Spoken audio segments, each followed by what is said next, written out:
माधव दास जी भगवान के एक भक्त हुए, जगन्नाथपुरी के भक्त थे। तो उनके जीवन में एक बार एक रोग हुआ। कैसा रोग? बोले कि उन्हें पेट का रोग हो गया। जब वो बिस्तर पर बैठकर ही पाते और वहीं पर मल मूत्र आदि सब त्याग देते, ऐसी स्थिति हो गई।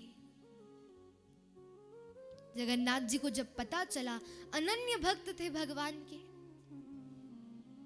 जब कोई भी उनके संग नहीं था तो भगवान ने एक छोटे से बालक का रूप बनाया और माधव दास जी की नित्य सेवा करने जाते। समुद्र के किनारे पड़े थे, लेटे हुए थे, तो वहीं से जल लाते और स्वच्छ करते माधव दास जी को। 15 दिनों बाद जब माधव दास जी को होश आया तो माधव दास जी देखते ही जान गए, ये कोई और नहीं है, जगन्नाथ जी हैं। बोले, हे प्रभु, आप रोने लगे। माधव दास जी, आप मेरी सेवा कर रहे हो? अरे आप तो जगत नियंता हो, चाहते तो इस रोग से मुझे निवृत्त कर देते, लेकिन फिर भी आपने मेरी सेवा करना उचित जाना। भगवान हंसने लगे।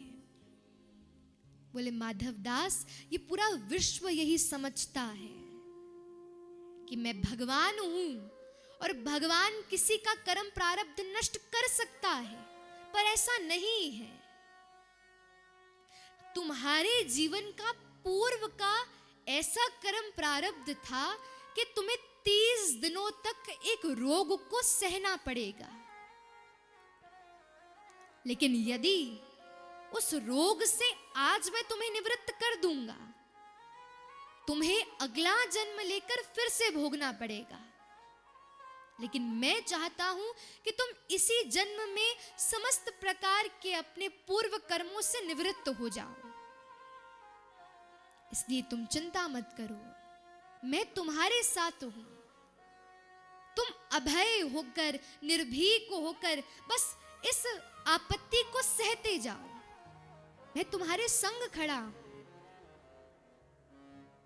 संसार में कोई आपत्ति आएगी ना तो वो बहुत बड़ी लगेगी, लेकिन भक्तों के जीवन में कोई आपत्ति होगी, पहाड़ का कंकर हो जाएगा, तलवार की सुई हो जाएगी, अनुभव भी नहीं होगा,